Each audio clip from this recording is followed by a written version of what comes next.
Welcome to the Excel Pod.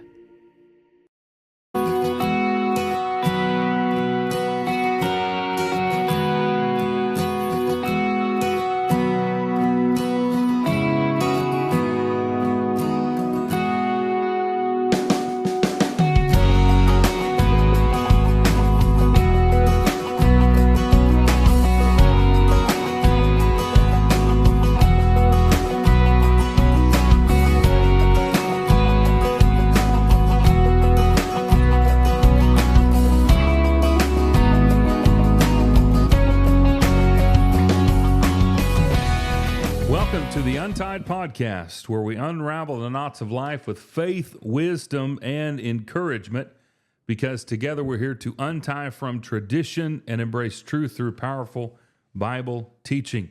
My name is Garrett Bernethi. I'm one of the hosts of this show, and as always, I'm here with my co-host here, Corey Sawyers, and we are so glad that you have decided to join us today, whether you're listening to this on a podcast or whatever platform that you're listening to us on, or if you're viewing this on YouTube or Excel TV. We're grateful that you have tuned in with us. And we just pray that the study that we've been doing has been a great blessing to you, and not just the things we have been doing, but the things that we will be doing. We hope that they will be good for you and your walk with the Lord. And so we're grateful that you're tuning in with us today and for each episode. And as always, we hope that you'll like, share, follow, and subscribe to the Untied podcast, as well as all of our podcasts on the Excel Pod Network.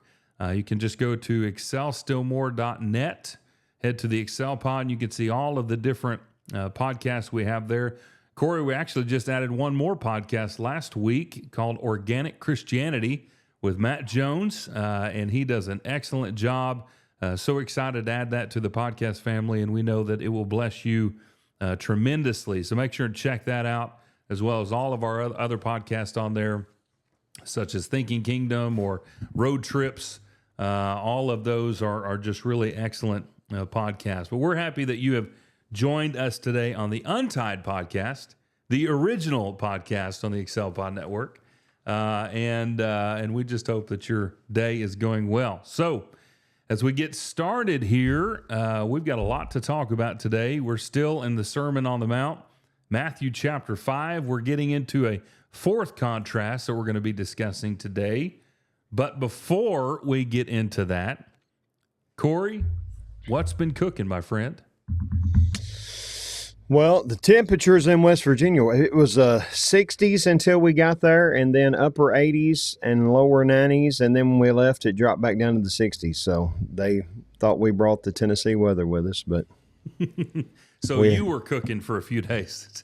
We were cooking for a few days, yes, but had a good trip to West Virginia, and then we got back, and Garrett and Bailey are here. They got here into God's country last night, and I smoked some hamburger steaks and reverse seared them, and smoked some macaroni and cheese. And Bailey loves macaroni and cheese, so we made some smoked macaroni and cheese. First time I'd ever done that. It was really good. I sent you some pictures of it, and highly recommend you try that sometimes. But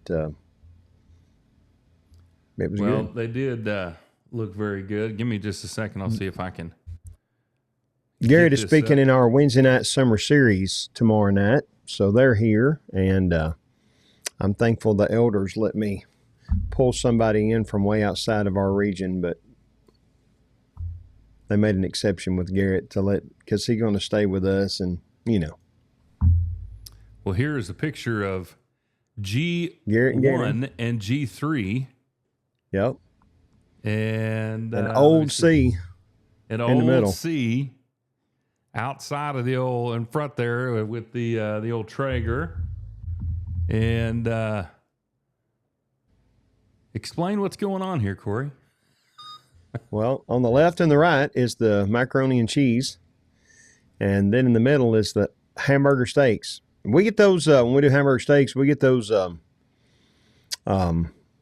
Walmart. They're like 1 pound little squares. Mm-hmm. And I just open them up and salt and pepper them and don't do anything, just throw them on the grill. And we smoke them at 225 until they get right almost to temperature, and then we crank it up to 450 and let them sear on that reverse sear on the outside like that. And but so there's the 5 hamburger steaks, and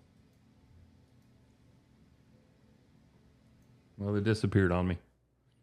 oh, it got worse looking all of a sudden. Here we go.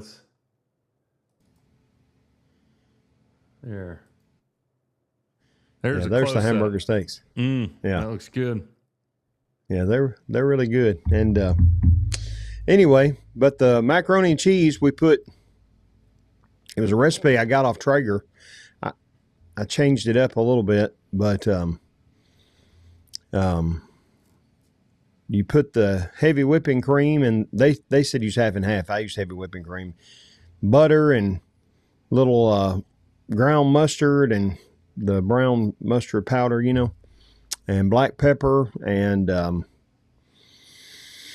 what else? Butter, heavy whipping cream cheese. That's the thing.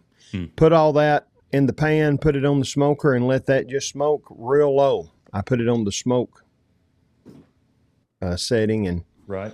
Meanwhile, you boil your noodles, and when the noodles get done, it called for like a cup and a half of cheddar cheese and a cup and a half of mozzarella, I think. But what we had was some Colby Jack. So I ground it up. I shredded it and probably put 2 cups of that. And then we get that, I don't know if you've ever seen it, Gordo's. It's in a little cup of cheese sauce, white cheese sauce, like you get at the Mexican restaurants. And we keep that usually in stock and put some green chilies in there to make cheese dip all the time. Anyway, I took a bowl of that and put in there with it, and mix all the noodles up with that cheese, and then throw it in there and put a little Louisiana hot sauce in there.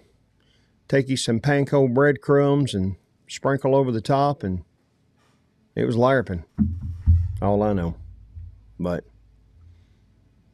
Melody gets those little, we used to call them new potatoes. You can get them in the produce section, bag of these little like bite-sized potatoes, and she'll quarter them up and put some seasoning on them and put them in the air fryer, and then I'll dip them in sour cream. And anyway, that was the menu. It wasn't nothing but meat, smoked meat, and carbs, but it was good. So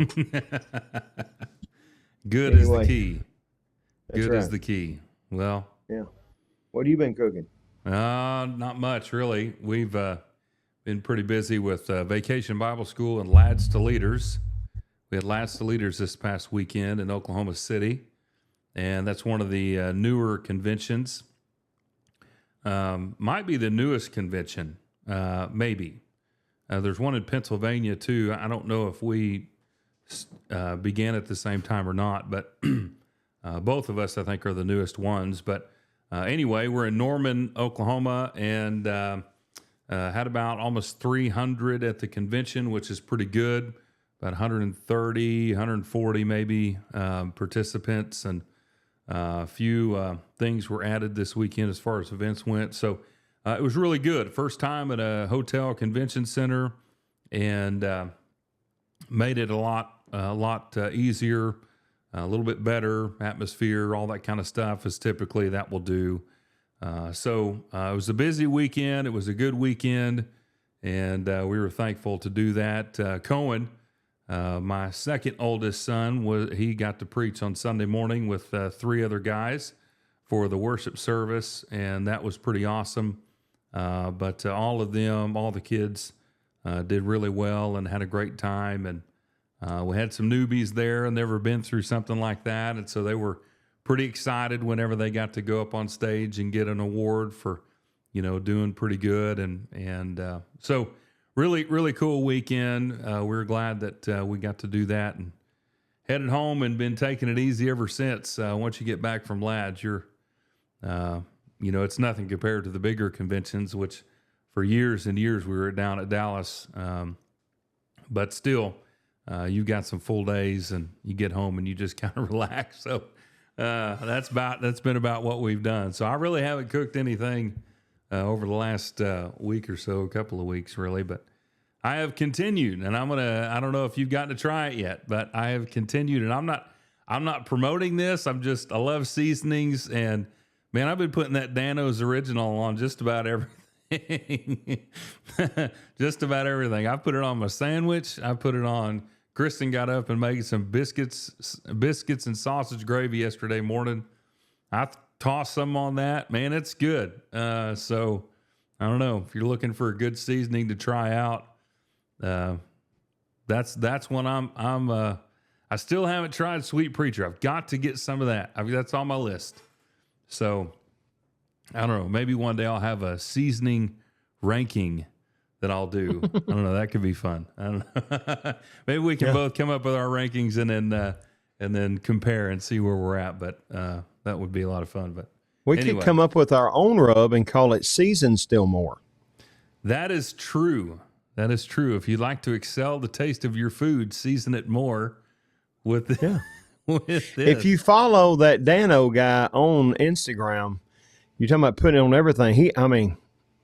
I'm not convinced he don't put it in his bath water before he takes a bath. I mean, he puts it on everything, But yeah, well, the thing that I've watched his videos for a long time, and I don't know why I haven't tried it until now. But he doesn't have a lot of the stuff that the other seasonings do.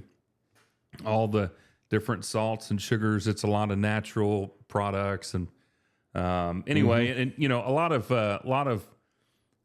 different products make that claim. I don't know if it's true or not, but when you taste his, it's definitely different. Not different as in bad. Your flavoring's different. It's just there's a different texture to it because he doesn't have a lot of the stuff that's in a lot of the other ones. So I don't know, them and Bearded Butcher seasoning. That's another really good one.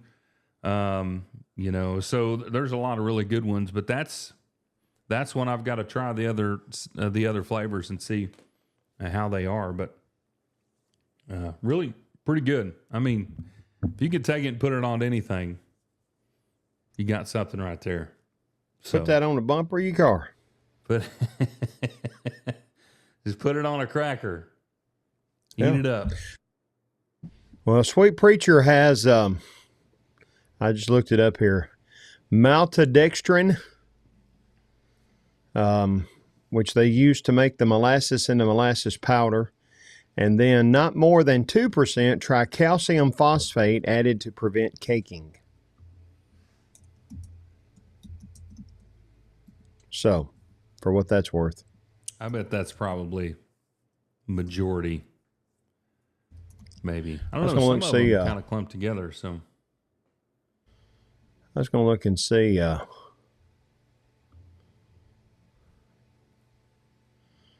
what they had on Dano's. If it tells here.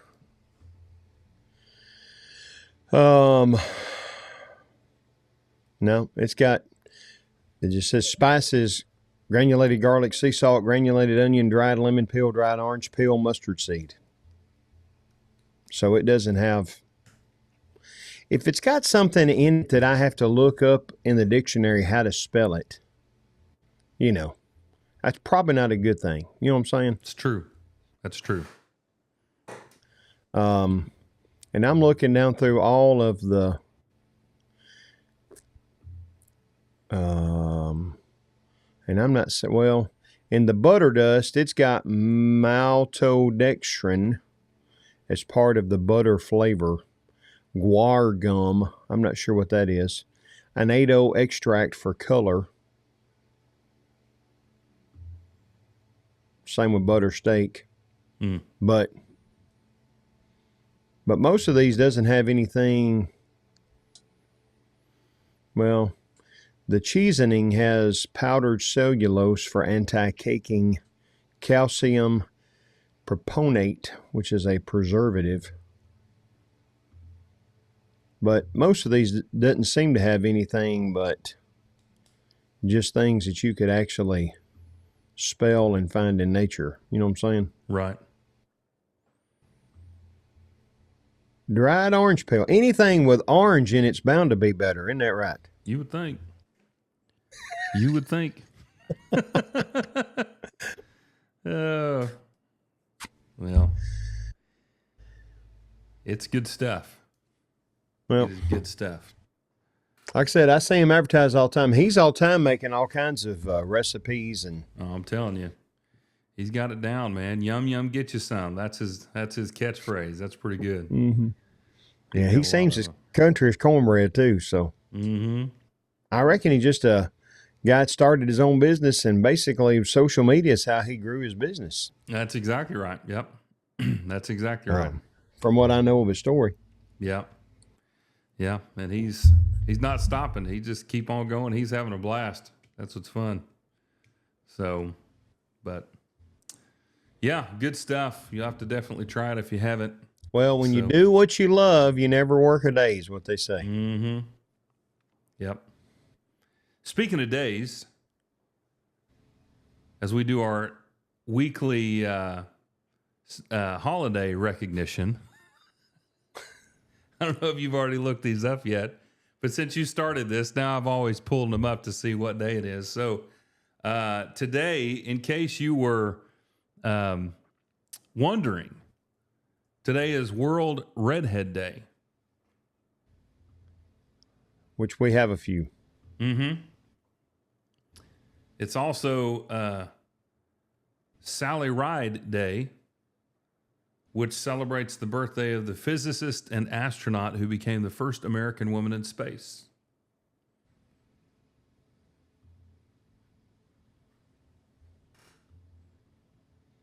Yep. It's also Independence Day. I don't know if you knew that. Independence Day for Georgia. It's also and Guyana. National Blueberry Cheesecake Day. Ooh. Oh, yep, I see it. National Paper Airplane Day. That's right. Corey, happy National Paper Airplane Day, my friend. This is Tuesday that we're doing this. And if you look ahead, you find out that tomorrow is National Flip-Flop Day. And I like wearing flip-flops. Wonder if they let us wear flip-flops to teach our Bible class. I'll tell you a funny story.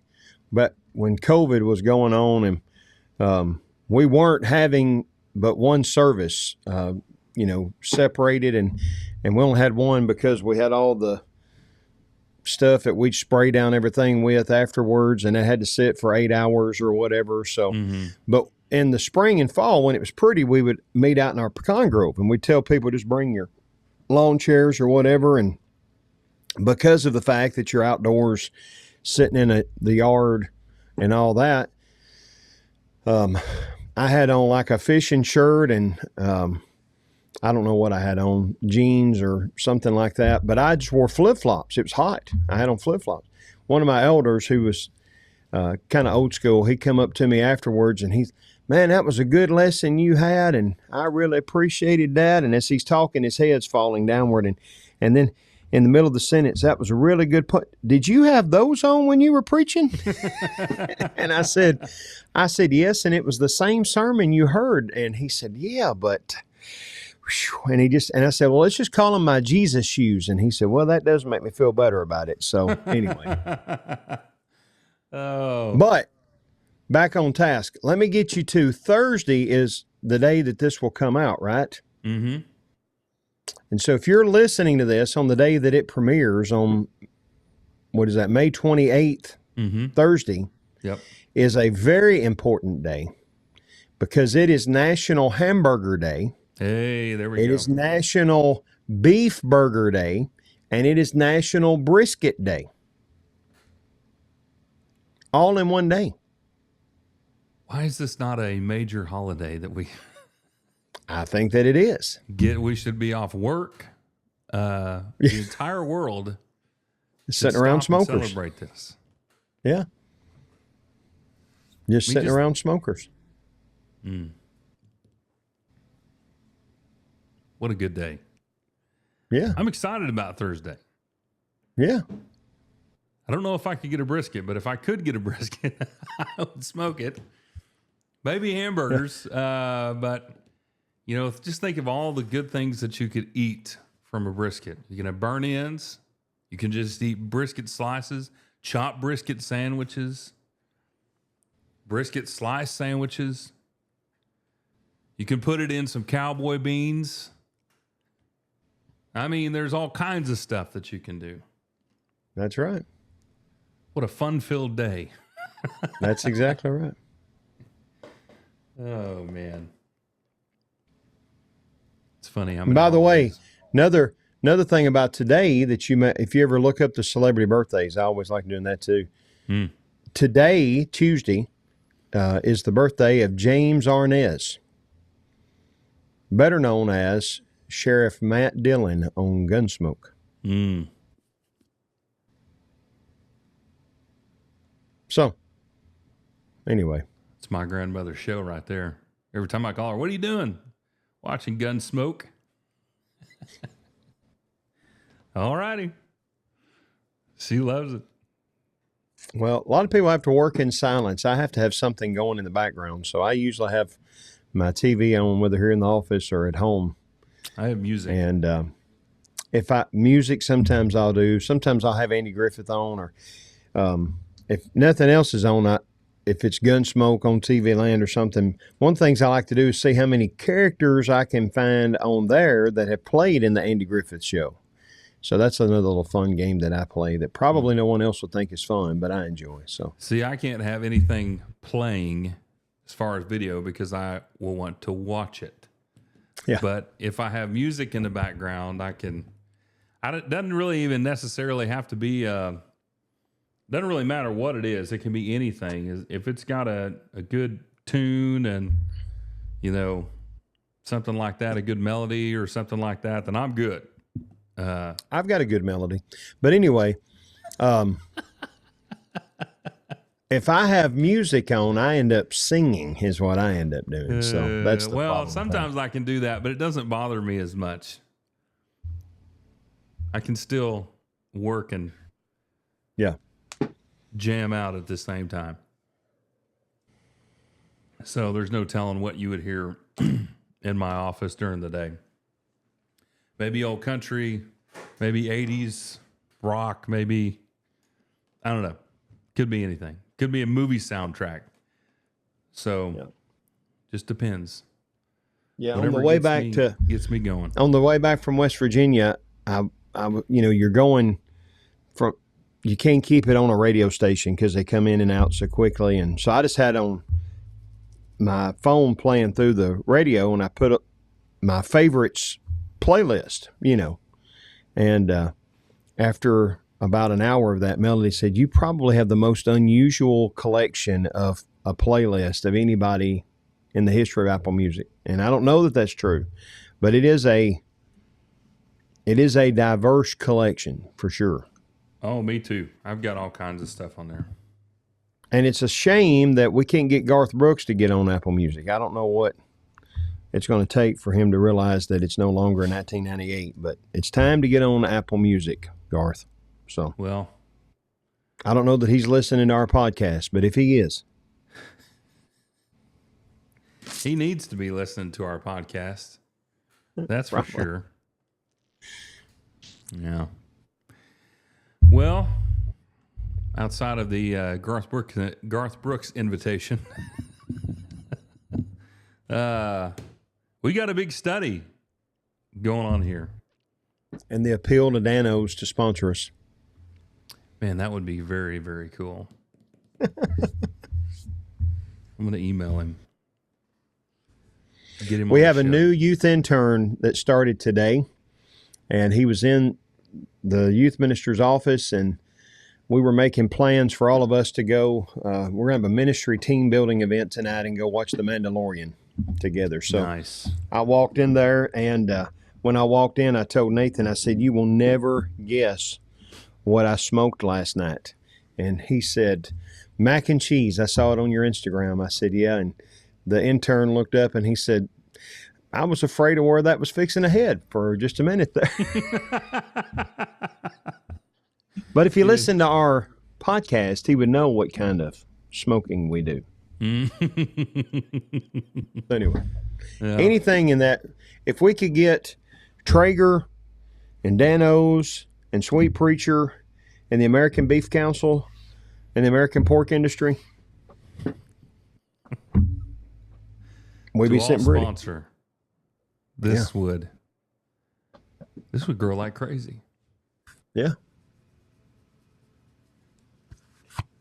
Who knows? Anywho.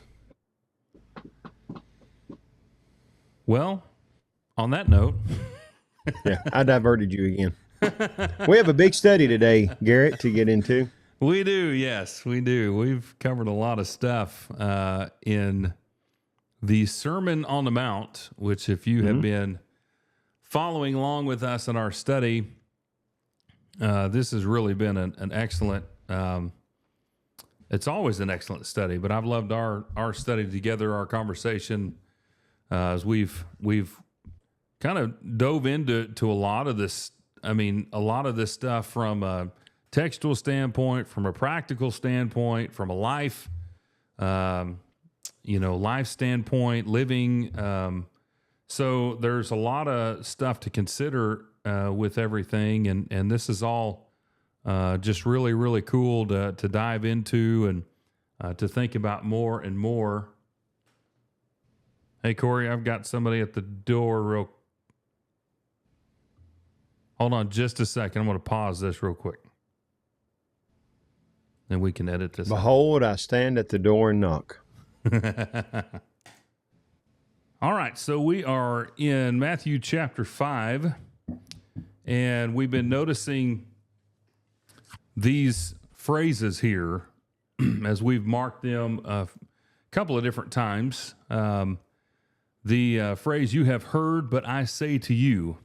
And so there's a lot of contrast that we've been discussing here, and just to kind of catch you up if you haven't been following along, but to also remind you if you have been following along, the thesis statement is what we noted first, which is back in chapter 5 and verse 20, where Jesus says, "For I say to you that unless your righteousness surpasses that of the scribes and Pharisees, you will not enter the kingdom of heaven." But then we run into several contrasts, and the first one was from verse 21 through verse 26, and that's where we discussed the topic of anger, and we looked at the different stages of anger. Then we had contrast do what? And these are contrasts in righteousness. What they said was righteousness, and then what Jesus is saying is God's definition of what real righteousness is. Right. In these areas. Right. And then we looked at the second contrast, which was verses 27 through 30, which is about adultery or lust. And so that's that section. And then we looked at last week, we kind of looked at both of these last week, really. But the third contrast, which is in verse 31 through 33, and it was over divorce. And so we looked at that topic and had a good discussion on that, which is always a hard discussion to talk about sometimes. But we had a very good conversation about that, a great study.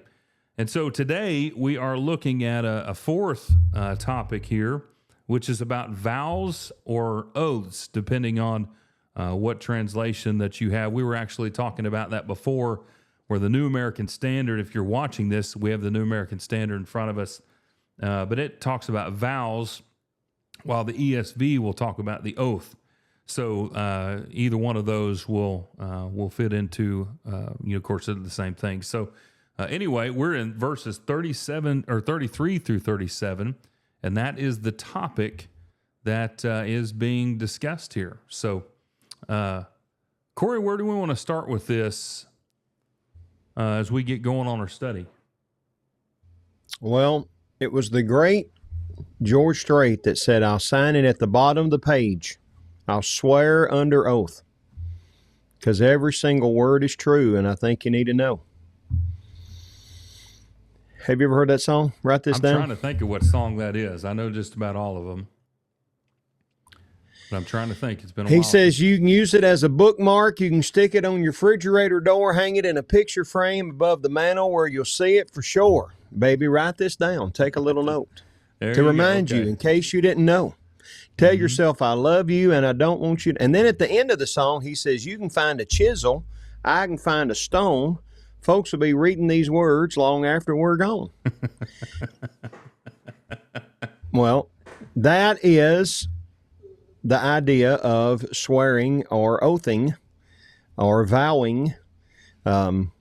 Verse 33, you've heard that it was said of old, you shall not swear falsely, but shall perform to the Lord what you have sworn. And that goes back to Leviticus 19 and verse 12.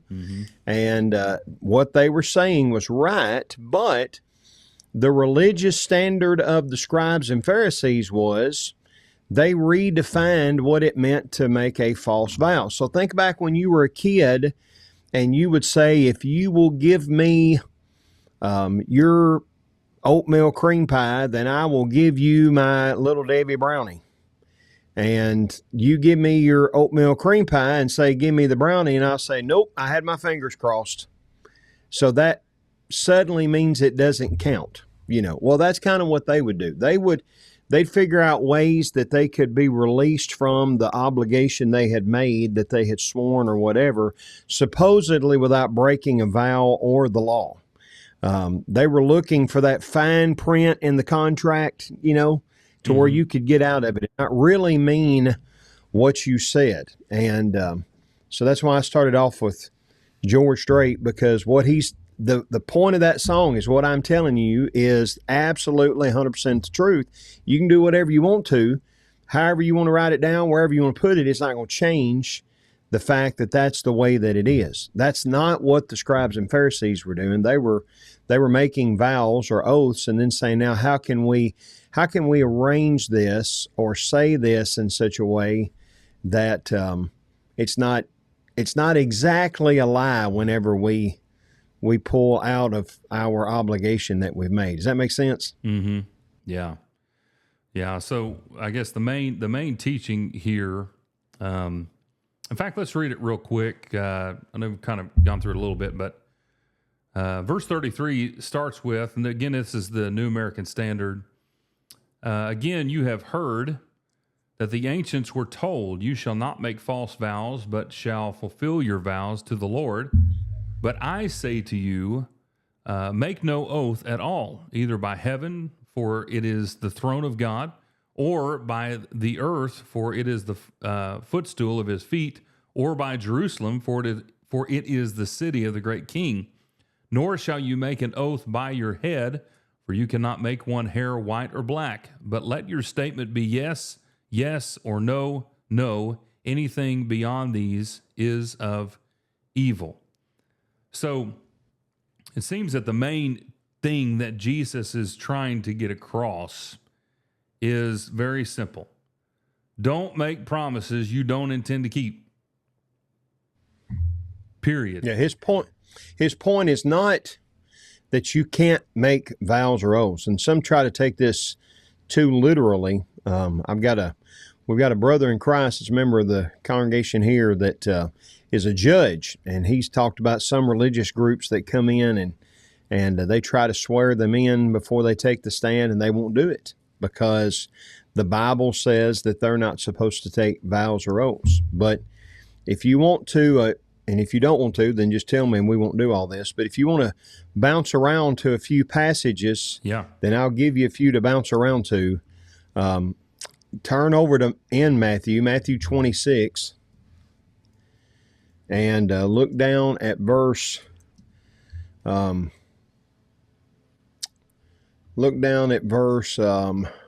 63 and 64. This is Jesus when he is being tried.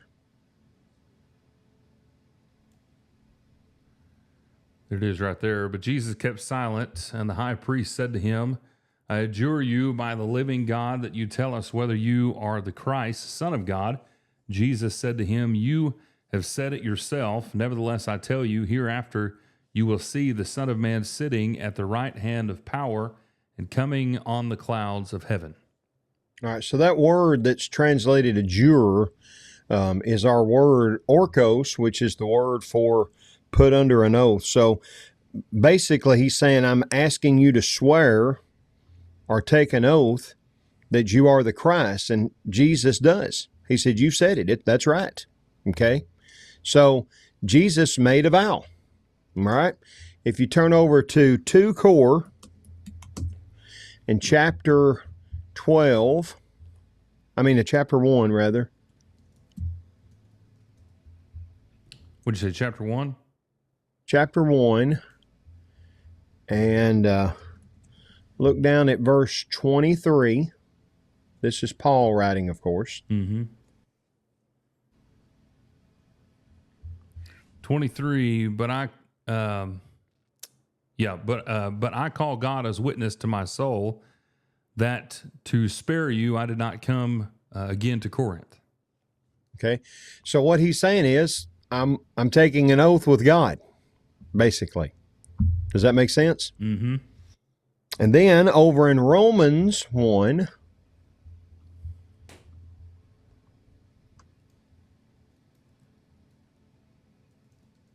he does kind of the same thing. Read verse 9 of Romans 1. For God, whom I serve in my spirit in the preaching of the gospel of his Son, is my witness as to how unceasingly I make mention of you. So he does the same thing. There, basically, I'm calling God to swear as my witness of this. Turn over to 1 Thessalonians chapter 5. Of course, this is Paul in Romans and Paul in 1 Thessalonians too. Mm-hmm. But read 1 Thessalonians 5:27.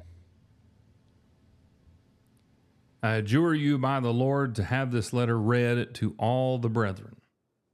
Okay, so I'm putting you under oath. That's our orkos word. That is the same word, putting under an oath, making you swear. There's lots of others we can go to.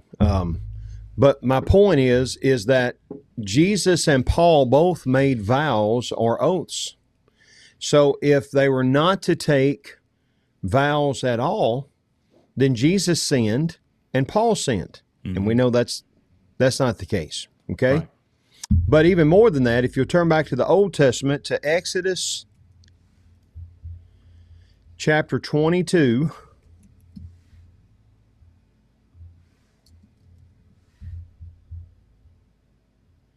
and start reading in verse 10 and read down through verse 11 when you get there.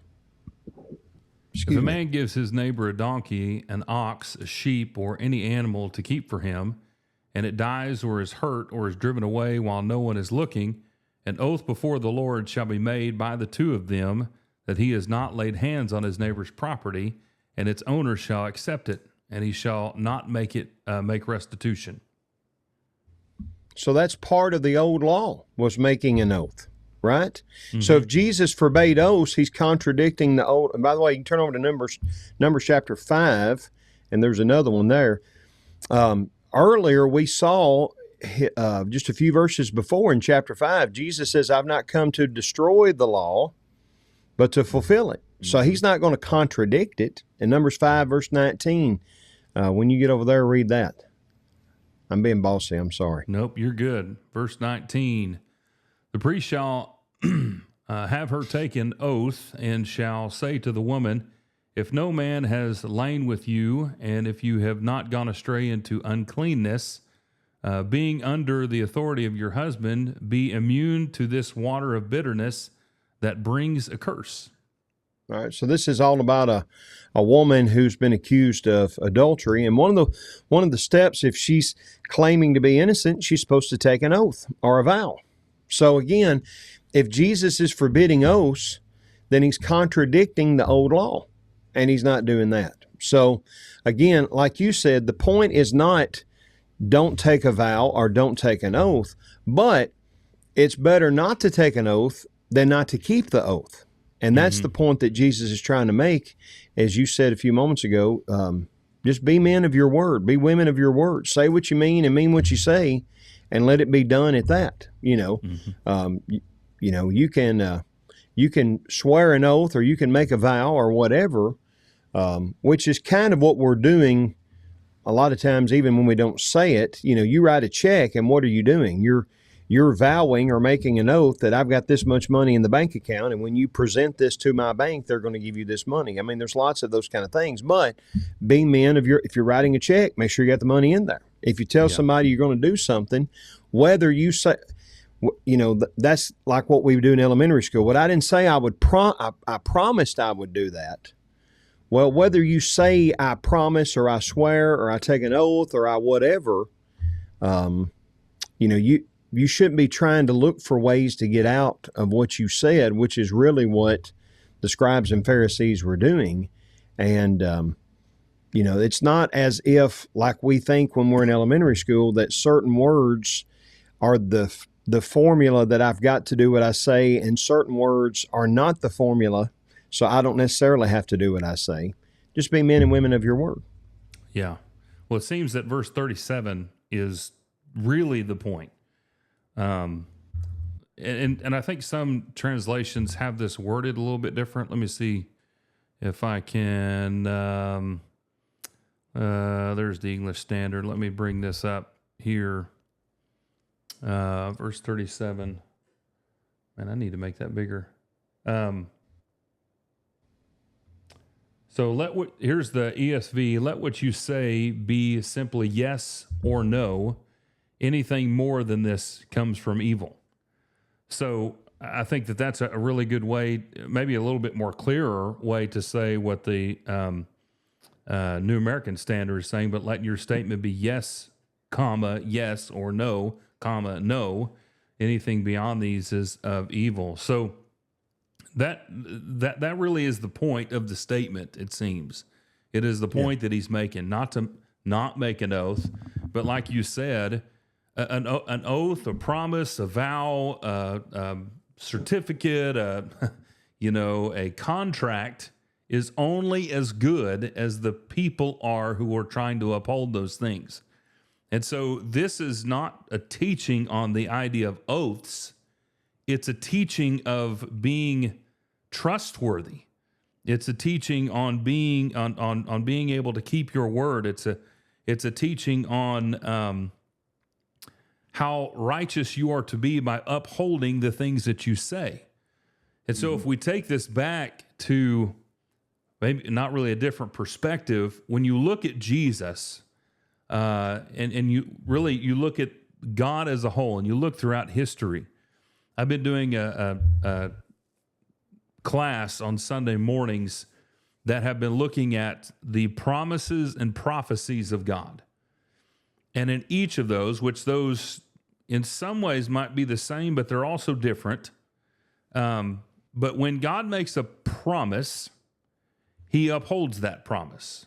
He keeps it, and he keeps it to the utmost. He fulfills everything. So when he made that promise, that vow, whatever you want to call it, to Abraham at Genesis 12, he has been fulfilling that promise since that point. And everything that has been done throughout that time, since that promise was made until now, he's kept every single promise. He promised, said it was, you have prophecy, you have promise. You can intermingle these in whatever way. But Israel knew that they would be in Babylon for 70 years. After 70 years, you'll be able to go back. Well, Daniel 9 and verse 1 and 2, you have Daniel reading from the prophet Jeremiah that they were going to be here 70 years. Well, what happened after 70 years? They were released back. God makes the promise that they're going to go into the promised land. Well, what does God do? He takes them out of Egypt, and they go into promised land. He makes promises to us. We can have the promise of forgiveness of sins. We can have the promise of eternal life. We can have the promise of fellowship with him. I mean, there's all kinds of promises that we can make, and I'm just shooting off the cuff right now with some of these easy, quick examples. But God is a God of promise keeping. And if we are going to be the type of people that he wants us to be, then we need to be people of promise keeping. So when Jesus, like we said, is saying these things about, making these oaths or vows or how, whatever your translation says, he's saying that you as a man of God, you as a faithful servant of the creator of this world, when you say yes or when you say no, that better be what you mean, and that better be what you follow through with.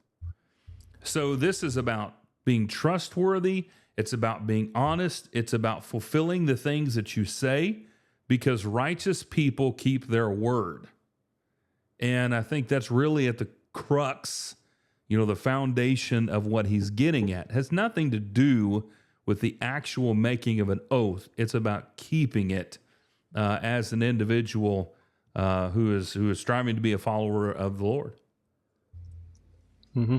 Yeah, and that's the whole deal about verse 37 there. Is it's actually in the original language, yes twice and no twice, but we don't talk that way. But yeah, kind of the idea is when you say something, you ought to be the kind of person that people know. They don't have to follow up your statement with, do you mean that? Are you for real? You promise? But whenever Garrett tells me something, I know you can take it to the bank. You probably heard it. Garrett Beneath tells you something, you write it in front cover of your Bible, because it's, that's the way it ought to be with us, is people know that we're men and women of our word, and we don't have to go beyond that necessarily to prove that. He's not saying that it's wrong to do so. He's just saying that, that ought to be the kind of character that we have, and the word that we have, people know that. Mm-hmm. Well, even taking it a little bit further than that,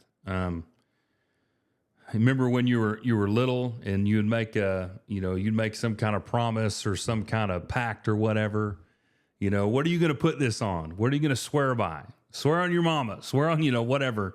We've all said and done that stuff when we were little. But here, if you are somebody who is truly trustworthy, your word means something. There's no need to swear by or on anything else. Your word is good enough because you have built that reputation.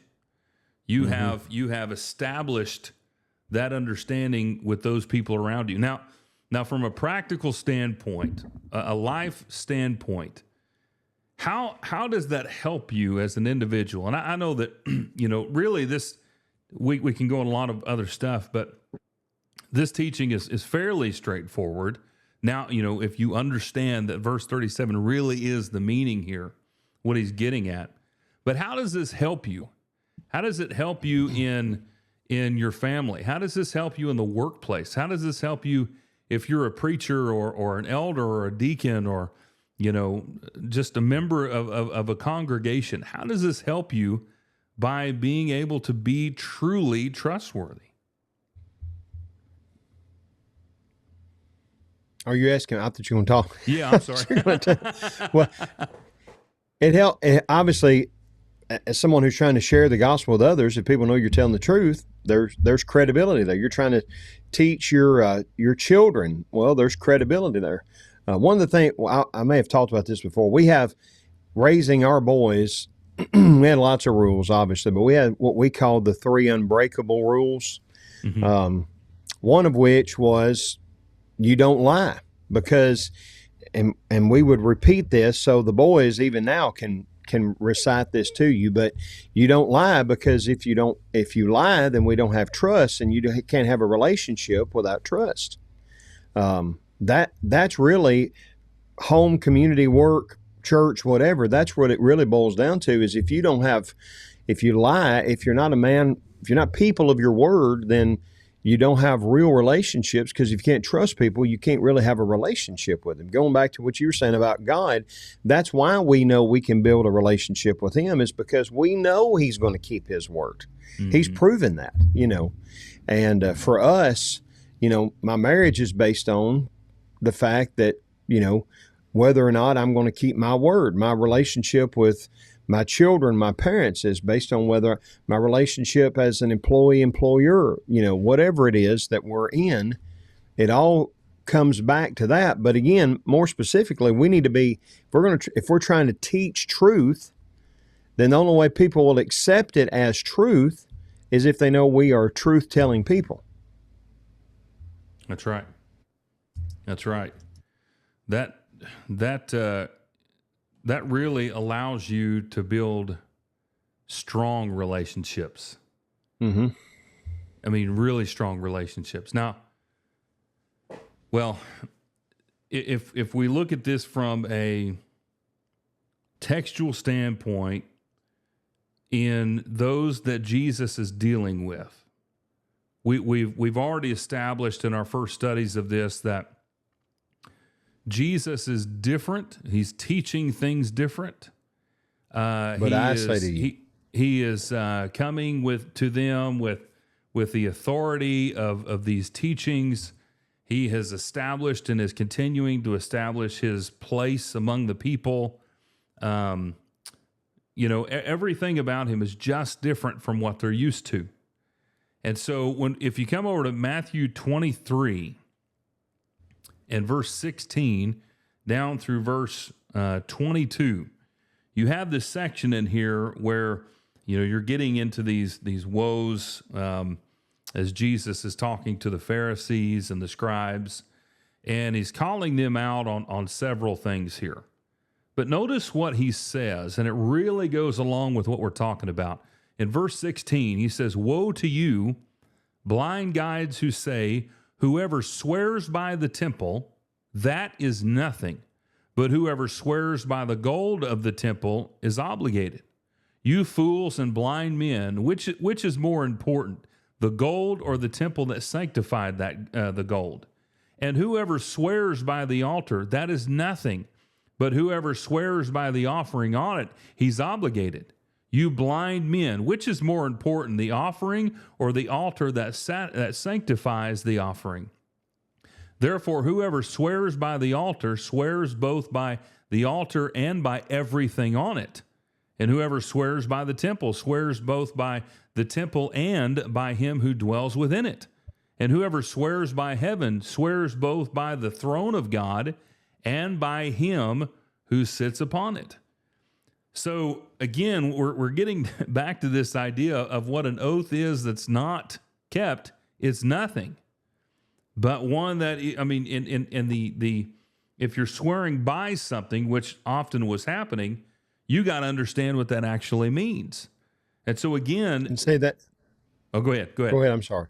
Well, that's the way they were twisting things. Right. Is they're saying, well, I'm swearing by the temple, not the gold of the temple. Well, all right. So what? Yeah. Let your yes be yes and your no be no. And if you want to be people that are trusted, then you got to be people that's not trying to get out of the words that you are telling people. Anything you say or any promise or swear, you're obligated to keep it. Again, he's not saying don't take any oaths at all. He's saying don't take an oath or swear while you're doing so, I'm not going to keep this, and I'm wording it in such a way that I can trick somebody and get out of it. That's the problem. Yeah, and think about probably, I'm right off the top of my head, I can't think of anything, but I guarantee that this was going on.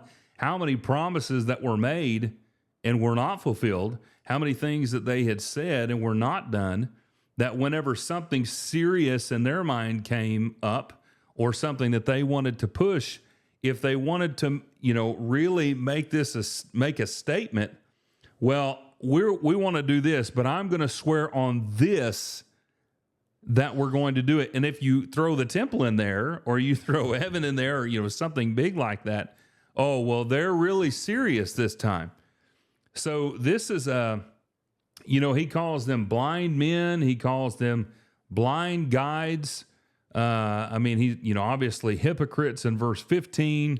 He obviously throughout this whole section, he's saying that even down again in verse 23. But that's what they are. They're salesmen. They are bureaucratic group of individuals who are just simply selling their political beliefs to gain the people and have the backing.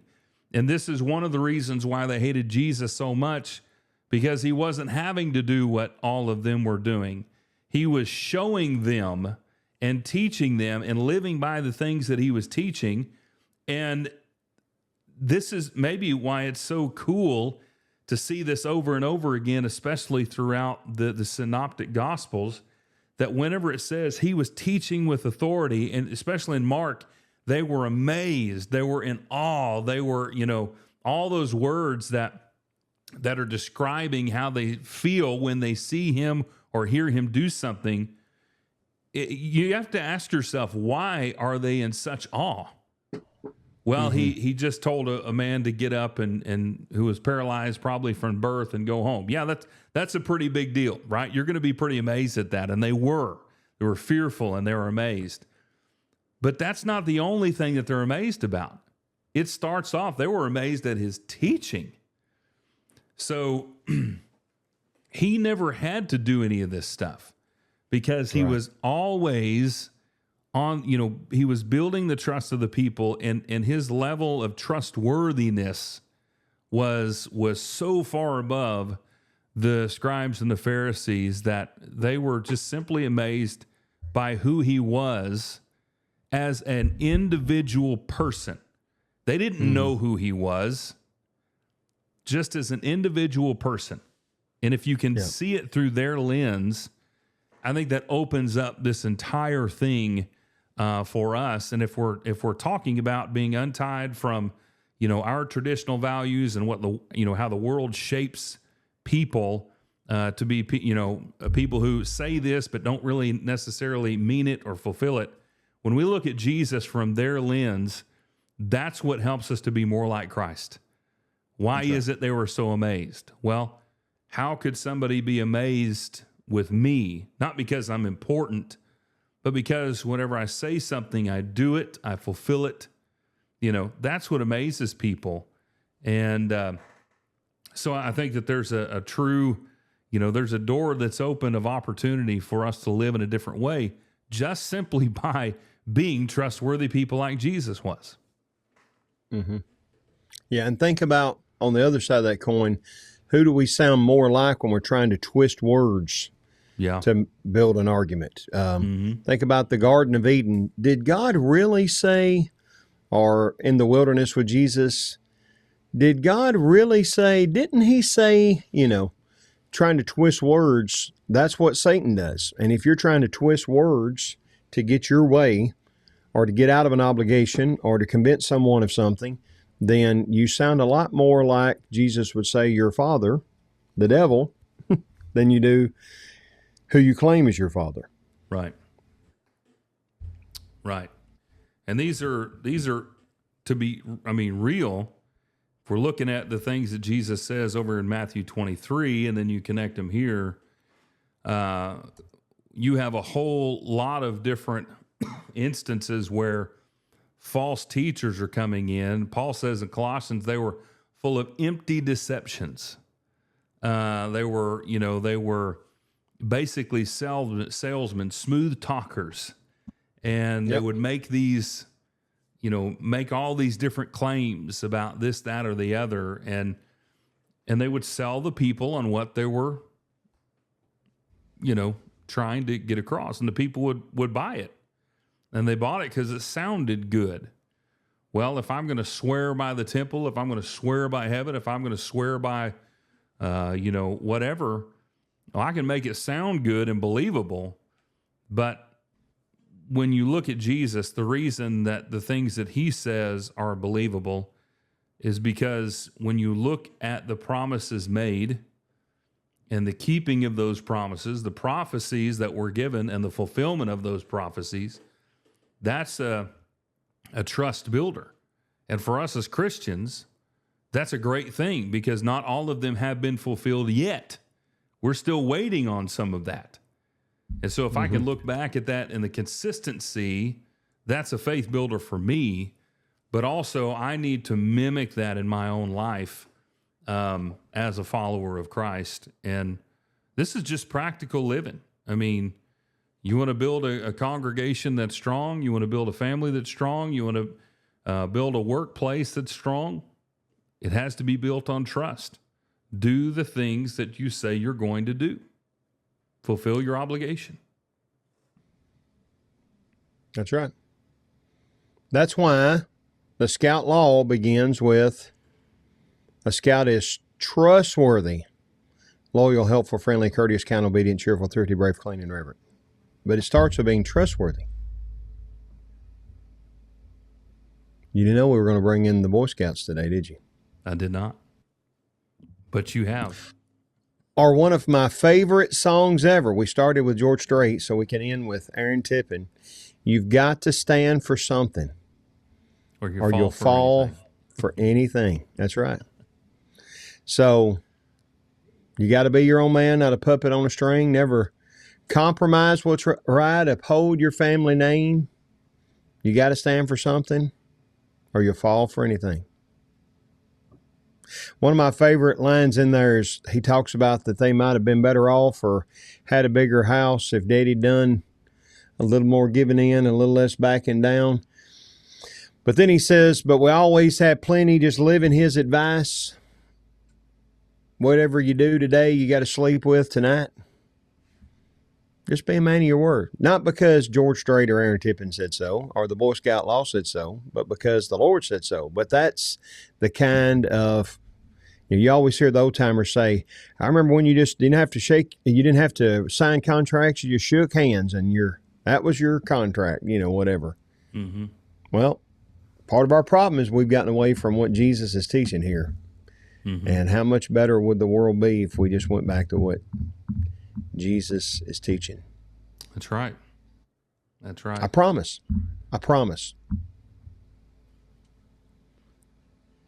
Or if you watch like Survivor, and they'll swear on their mother's grave, and then they'll get to the confessional thing, and they'll say, my mama's not even dead. She didn't have a grave. So I tricked them. Well, not really.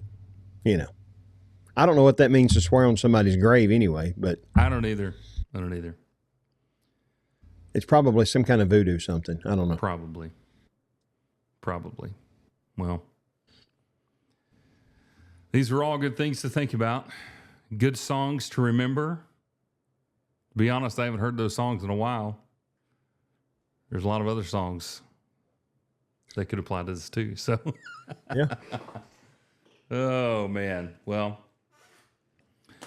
Corey, this has been an excellent study and a lot of good things to think about today. And we hope that you who are listening or tuning in have benefited from our conversation, from our study, from these thoughts. And again, as always, we're compiling all this stuff together. We'll put it in the show notes, and you can see this and go through and study these things on your own. That really is what we hope that you will do. We can throw all this stuff out there, but we want you to do this on your own, to build your own faith. We're just kind of a guide to help you walk down that road of faith and build your own faith as you go throughout life. And that's important. We have to have our own faith because we can't get to heaven on each other's faith. We've got to get to heaven on our own faith. And of course, with one another, we can help build each other up in that way. And that's why we do this. We want to help you grow, to be edified and equip you with the things that we have studied, the things that we have learned, so that you can build your faith and go do great things for the kingdom, for your family, for those around you. And so we're just grateful that you've joined us today for another study on the Untied podcast and the Sermon on the Mount. Next week, we will be coming back to you with a fifth contrast that is going to be over revenge. And we'll be looking at verses 38 through 42. That famous line, the eye for an eye and a tooth for a tooth. We'll dig into that to see what all that means and think on that for our own lives. But until then, we hope that this episode has blessed you. We hope that your daily walk with the Lord is something that's growing, and we just hope that He'll continue to bless you in all that you do. So until next time, keep walking with the Lord and stay untied. Happy John Wayne birthday.